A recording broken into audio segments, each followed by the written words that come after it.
We're staring at a potential clash of styles, egos, and legacies. Two fighters on a collision course with no clear favorite.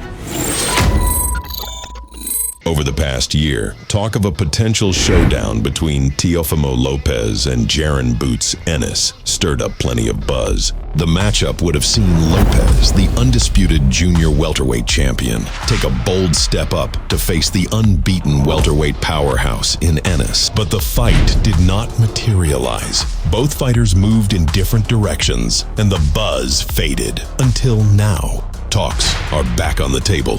Lopez, who's recently been calling out pound for pound great Terrence Crawford, is now setting his sights on Ennis, a fighter many believe could be the next version of Crawford. The question is clear. Is Ennis simply too big for Lopez? Or is Lopez's skill set too sharp for even a rising star like Ennis? One way or another, the buzz is back, and this time it feels like more than just talk. With a perfect record of 34 wins, 30 by knockout, Jaron Ennis has sent a jolt through the boxing world in an era where many American fighters play it safe. Ennis is a welcome throwback.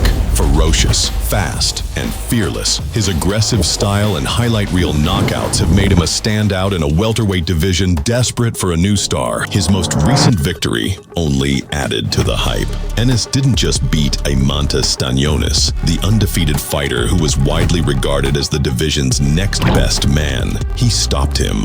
The win earned Ennis the coveted Ring Magazine welterweight title, and with no clear king in the division, gave him a legitimate claim as the best 147-pounder in the world. What separates Ennis from the rest is raw firepower. He's a natural physical force, stronger, larger, and often more explosive than his opponents.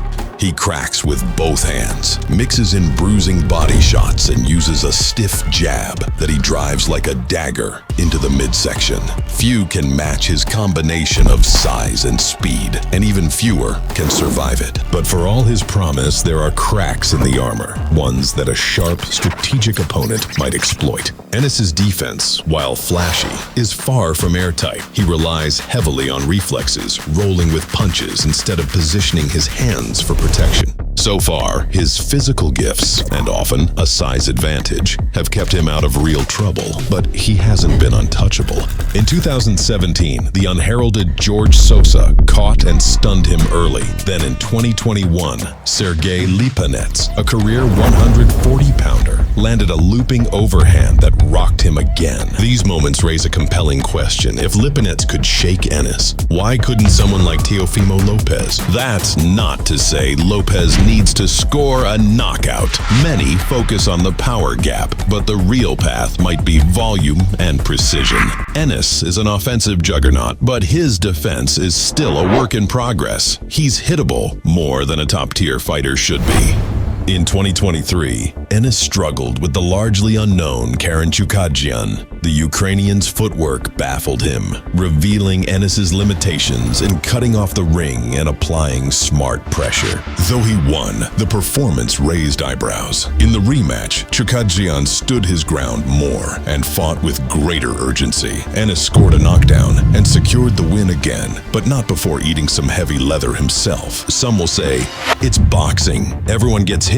True, but elite fighters, the truly great ones, get hit less. And in both Chukadjian fights, Ennis showed an alarming tendency to leave his hands low and his chin exposed. Much of this stems from his reliance on raw speed. Ennis doesn't feint much. He doesn't draw reactions. He comes forward fast and hard. But when that approach fails, especially against elusive or unorthodox opposition, he can look puzzled, even vulnerable. So, the mystery deepens. Is Jaron Ennis truly the next great American welterweight? Or is he an athletic powerhouse with hidden flaws? Flaws a fighter like Lopez might just be built to expose. That answer may come soon, and when it does, we'll find out whether Ennis is the real heir to the welterweight throne or a force still in need of refinement.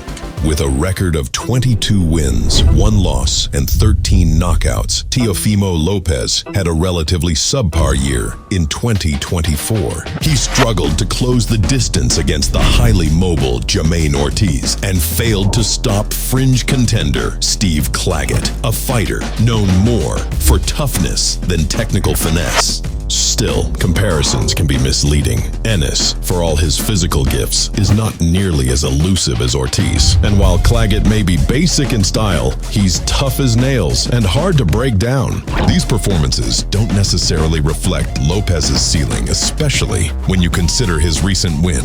Lopez reminded the boxing world of his class when he scored a convincing decision victory over top contender Arnold Barboza. In that fight, he showcased what makes him dangerous: sharp hand speed, fast reflexes, underrated upper body movement, and a well-rounded skill set. Some critics downplay the win, but it's worth remembering that many fans and analysts predicted Barboza would give Lopez real problems, if not beat him outright. Instead, Lopez reasserted his dominance at 140 pounds, clearly outpointing Barboza and silencing some of the doubts. Still, questions linger. Chief among them, will his power, already in question at junior welterweight, diminish even further if he moves up to 147? So beyond that, Lopez's lone defeat still looms large. His 2021 loss to George Cambasos remains a major asterisk on his record. In that bout, he was dropped early and engaged in a brutal war that left him physically and emotionally rattled.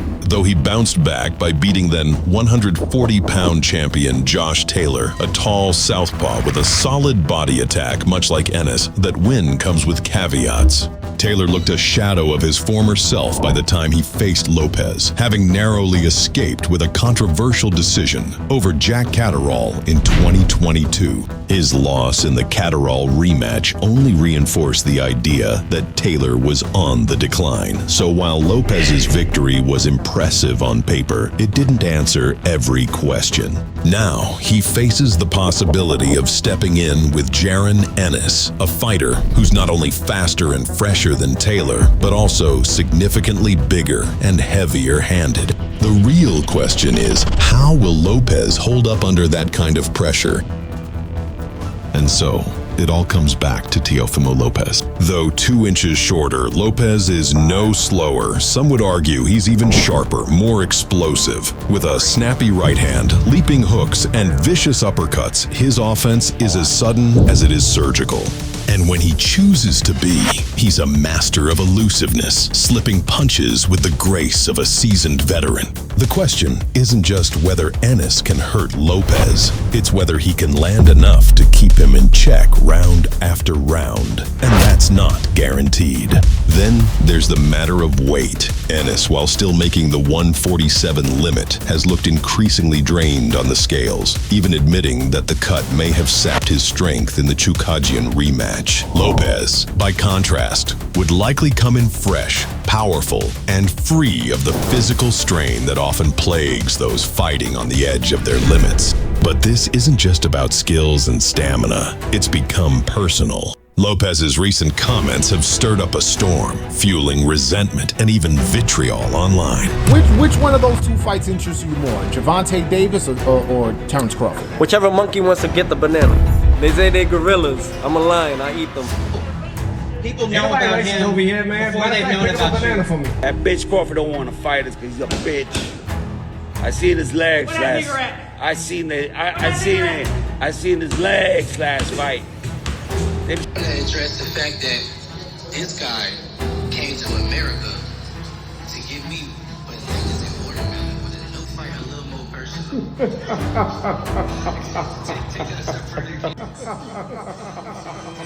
Boots. I'm Dora the Explorer and I'm looking for boots.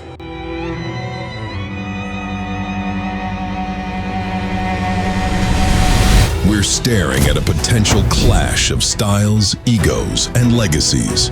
2 fighters on a collision course with no clear favorite. So the only question left is, do you believe Lopez is biting off more than he can chew? Or is Boots Ennis about to be exposed?